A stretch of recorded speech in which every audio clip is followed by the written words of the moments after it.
तुम मुझे खून दो, मैं तुम्हें आजादी दूंगा। ये नारा सुभाष चंद्र द्वारा दिया गया था। दोस्तों, आज के इस वीडियो में हम बात करने वाले हैं सुभाष चंद्र बोस के बारे में। तो चलिए वीडियो को शुरू करते हैं। भारत के स्वतंत्रता संग्राम के इतिहास में कई नाम ऐसे हैं जिन्होंने अपने अद्वितीय साहस, अटूट देशभक्ति और अकल्पनीय संघर्ष से देश के लिए मिसाल कायम की। उन्हीं में से एक नाम है नेताजी सुभाष चंद्र बोस। एक ऐसा व्यक्तित्व जिसने महात्मा गांधी के अहिंसात्मक आंदोलन की प्रशंसा करते हुए भी यह स्पष्ट कहा कि आजादी की कीमत खून से चुकानी होगी।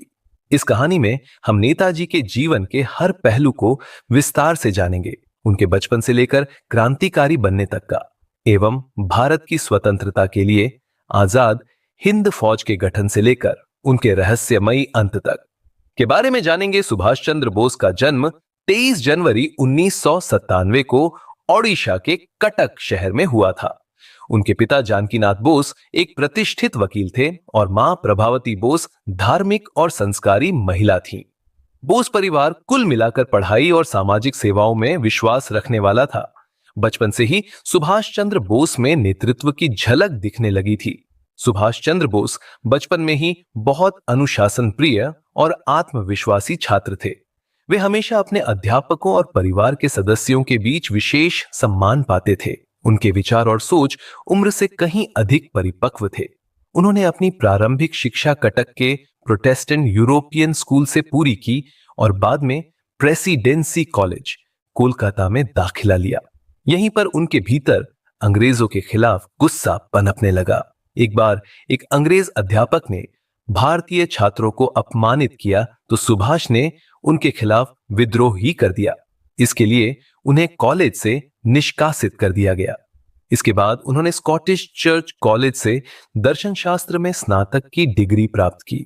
सुभाष चंद्र बोस ने उच्च शिक्षा के लिए इंग्लैंड का रुख किया और वहां पर इंडियन सिविल सर्विसेज ICS की परीक्षा में चौथा स्थान हासिल किया। यह भारत में नौकरी पाने का सबसे प्रतिष्ठित जरिया था, लेकिन अंग्रेजों के प्रति गहरी नफरत और देशभक्ति की भावना ने उन्हें यह नौकरी स्वीकार करने से रोक दिया। ICS छोड़ने के बाद सुभाष चंद्र बोस पूरी तरह से स्वतंत्रता संग्राम में कूद पड़े। उन्होंने कांग्रेस पार्टी में प्रवेश लिया और चिटगांव के प्रसिद्ध स्वतंत्रता सेनानी देशबंधु चित्तरंजन दास के मार्गदर्शन में राष्ट्रीय राजनीति में कदम रखा। देशबंधु उनके राजनीतिक गुरु बने। सुभाष चंद्र बोस ने बंगाल प्रांतीय कांग्रेस कमेटी के लिए काम किया और जल्द ही वे ऑल इंडिया कांग्रेस के अहम सदस्य बन गए। उनकी ओजस्वी शैली और संगठन कौशल ने उन्हें जल्द ही जनता के बीच लोकप्रिय बना दिया। सुभाष चंद्र बोस कांग्रेस के भीतर युवाओं के सबसे पसंदीदा नेता बन चुके थे। 1938 में उन्हें कांग्रेस का अध्यक्ष चुना गया। उन्होंने प्लान डेवलपमेंट और स्वावलंबन की विचारधारा पर बल दिया, लेकिन गांधी जी के साथ उनकी सोच में फर्क था। गांधी जी अहिंसात्मक मार्ग के पक्षधर थे, जबकि सुभाष का मानना था कि स्वतंत्रता के लिए सशस्त्र क्रांति आवश्यक है। 1939 में जब वे फिर से कांग्रेस अध्यक्ष चुने गए तो गांधी जी समर्थक नेताओं ने उनके खिलाफ मोर्चा खोल दिया। इसके बाद सुभाष चंद्र बोस ने कांग्रेस से इस्तीफा दे दिया और फॉरवर्ड ब्लॉक नामक संगठन की स्थापना की, जो पूर्ण स्वतंत्रता की मांग कर रहा था। द्वितीय विश्व युद्ध के दौरान सुभाष चंद्र बोस भारत से बाहर निकलकर अंग्रेजों के खिलाफ लड़ने की योजना बनाने लगे। वे यूरोप के रास्ते जापान पहुंचे और वहां उन्होंने आजाद हिंद फौज, इंडियन नेशनल आर्मी INA का गठन किया। उनका मशहूर नारा था, सबको मालेम, तुम मुझे खून दो, मैं तुम्हें आजादी दूंगा।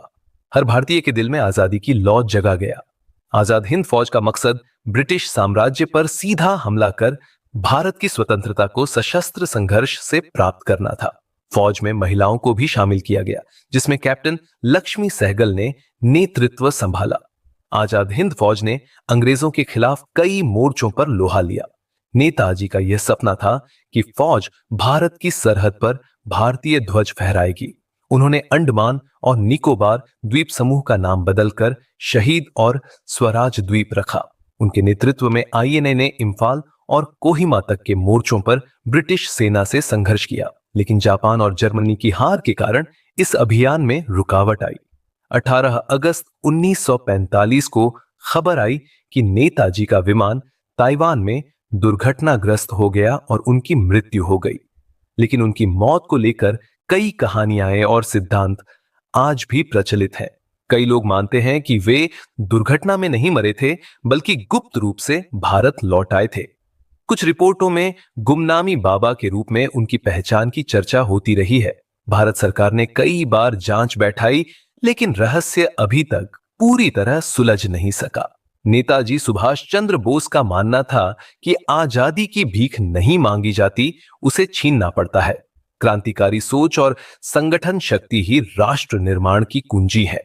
युवाओं में असीम शक्ति होती है अगर वे अपने उद्देश्य के प्रति ईमानदार और साहसी बने। उनके विचार आज भी भारत के युवाओं के लिए प्रेरणा स्रोत है।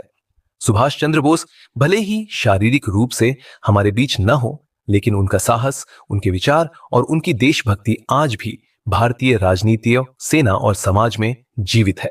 भारत सरकार ने उनके सम्मान में कई डाक टिकट, संस्थान, स्मारक और सड़कें समर्पित की हैं। उनका जीवन बताता है कि अगर इरादा मजबूत हो तो असंभव को भी संभव किया जा सकता है। नेताजी सुभाष चंद्र बोस केवल एक नेता नहीं, बल्कि एक विचारधारा थे। उनका जीवन आजादी के उस संघर्ष का परिचायक है जिसमें बलिदान और समर्पण सर्वोपरि होता है। उन्होंने जो सपना देखा था, उसे पाने के लिए उन्होंने अपने जीवन का हर क्षण समर्पित कर दिया। उनके शब्द आज भी गूंजते हैं, दिल्ली चलो, तुम मुझे खून दो, मैं तुम्हें आजादी दूंगा।